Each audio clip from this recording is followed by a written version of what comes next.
Baik, sebelumnya Assalamualaikum warahmatullahi wabarakatuh. Ketemu lagi ya dengan saya Irono Budi Wijoyo, Sarjana Keperawatan Nurse, Magister Keperawatan, Spesialis Keperawatan Jiwa. Baik, di sini saya akan menjelaskan terkait dengan permasalahan-permasalahan yang bisa diangkat atau bagaimana sih cara menentukan pertama kali untuk penelitian, baik itu pada skripsi, tesis, tugas akhir, hibah, ataupun bisa jadi untuk disertasi. Saya rasa saya di sini juga masih belajar untuk proses penelitian, akan tetapi di sini saya memberikan gambaran kepada semuanya ya yang melihat video ini untuk berbagi pengalaman saya, berbagi ilmu yang saya dapatkan agar nantinya atau semoga ini bermanfaat ya untuk para pendengar semuanya. Ya, baik.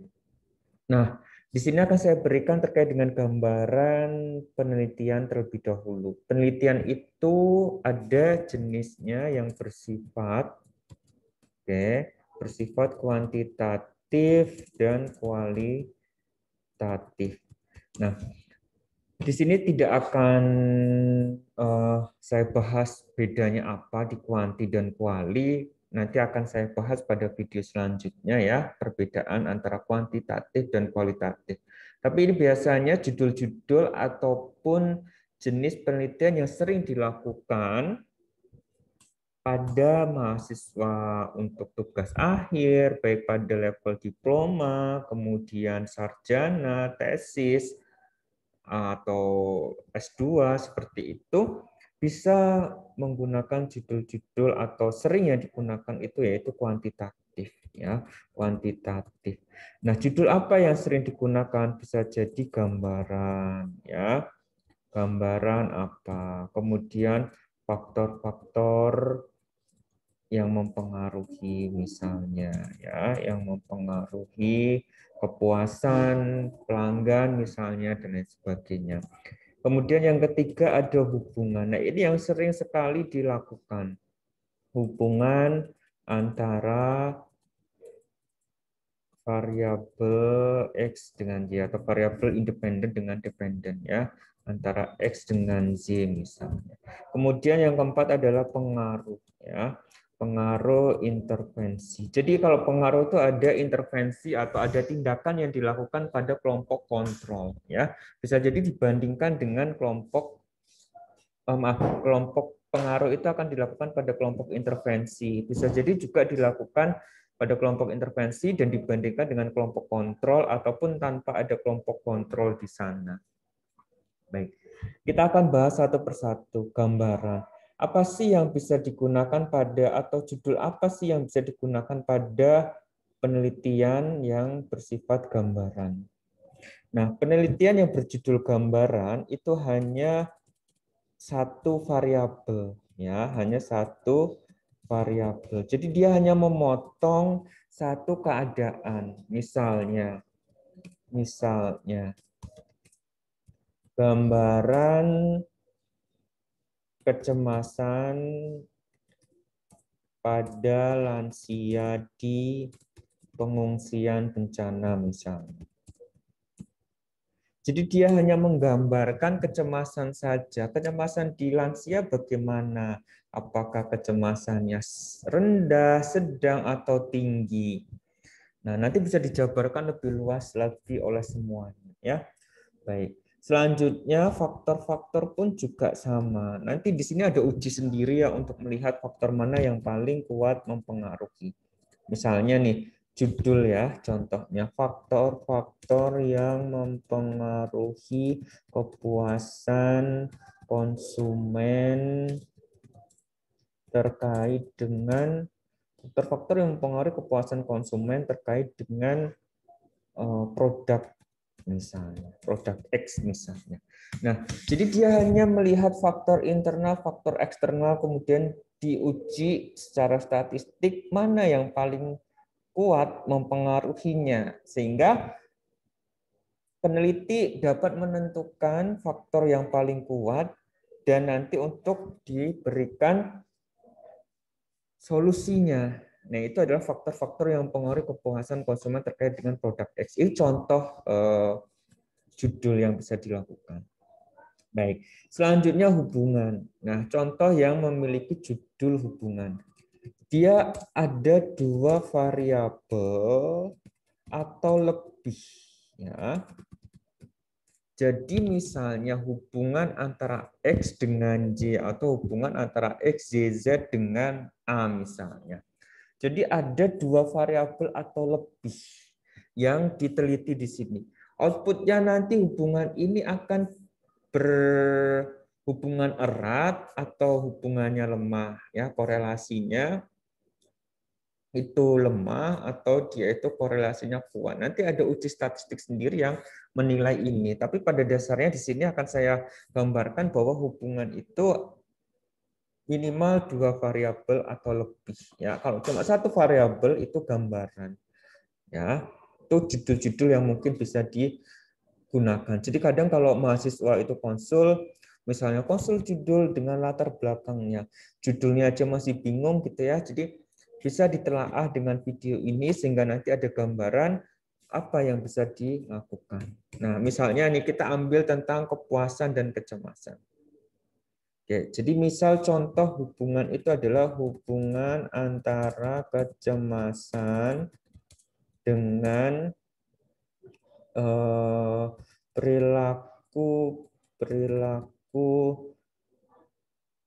agamis ya, agamis atau perilaku apa ya namanya agamis spiritual ya dengan tingkat spiritual misalnya dengan spiritualitas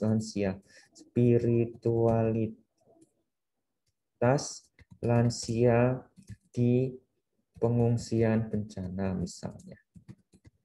Nah, kita lihat nih kalau pada gambaran hanya satu variabel ya, dia hanya melihat kecemasan lansia saja.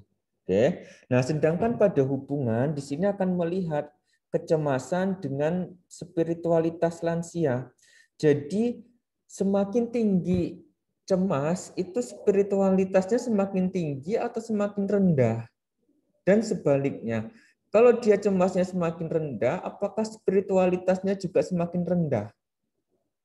Nah, itu nanti yang harus dilihat pada penelitian hubungan dua variabel atau lebih ini. Oke? Seperti itu ya. Oke, cukup jelas ya. Baik. Nah, selanjutnya kita akan lanjut kepada pengaruh intervensi ya. Saya rasa ini sudah dicatat semua ya. Nanti bisa dicek kembali ketika ada yang ingin ditanyakan. Atau bisa chat pada kolom komentar apabila nanti ada yang ingin ditanyakan. Oke? Baik, yang terakhir yang biasanya muncul pada judul-judul skripsi, tugas akhir, KIA, dan lain sebagainya itu adalah pengaruh intervensi X terhadap kecemasan dan lain sebagainya. Ya, ini nanti sebagai gambaran saja bisa dikembangkan oleh semuanya.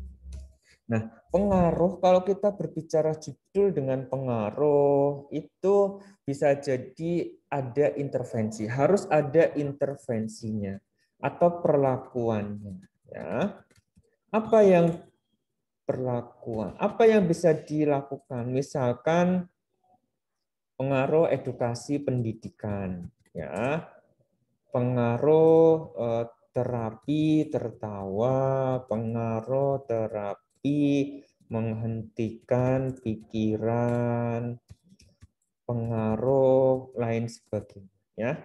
Ada intervensi yang harus dijalankan. Intervensinya apa?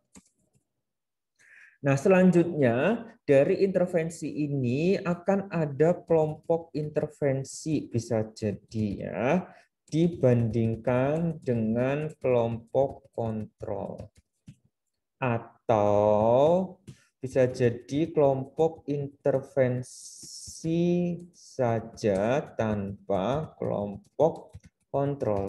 Kelompok kontrol itu adalah kelompok yang biasanya dia berikan tindakannya. Ya, kalau kelompok intervensi adalah untuk melihat seberapa kuat sih intervensi yang kita berikan, seberapa bagus sih perlakuan yang kita lakukan pada responden, ya, pada sampelnya. Oke, cukup jelas ya. Nah, contoh judulnya seperti apa, Pak? Contohnya adalah judulnya seperti ini. Ya, sebentar. Ya. Pengaruh terapi bermain pada tingkat psikomotor pada balita di rumah sakit X atau di wilayah X.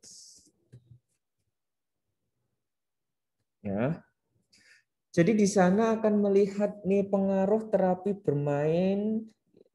Ya. Jadi akan melihat terapi bermain ini seefektif mana sih untuk meningkatkan psikomotor atau bahkan dia menurunkan psikomotornya pada balita. Oke. Sehingga nanti hasilnya seberapa besar pengaruh terapi terhadap perlakuan. Nanti ada materi sendiri terhadap sampel ya, pengaruh terhadap responden ya. Nanti ada penyampaian materi sendiri terkait dengan bagaimana sih kita harus melakukan uji analisa pada judul-judul tersebut. Oke? Baik. Nah, itu saja yang bisa saya sampaikan. Apabila ada pertanyaan, bisa chat pada kolom komentar atau bisa hubungi 087777211976. Ini untuk konsultasi ya. Atau bisa jadi hubungi IG saya @erionobudi. Nanti bisa konsultasi di sana terkait dengan judul-judul apa yang tepat atau yang bisa dilakukan untuk level saya, baik itu tugas akhir diploma, sarjana, tesis bisa, kemudian ataupun disertasi. Ya, disertasi juga saya masih belajar ke sana sehingga nanti kita coba untuk menjadi lebih baik lagi. Oke, dan memahami tentang penelitian kita. Itu yang penting. Kita harus paham tentang penelitian kita. Oke, sukses untuk semuanya. Salam sehat jiwa dan tetap semangat untuk menjalani yang namanya penelitian. Saya akhiri. Wassalamualaikum warahmatullahi wabarakatuh.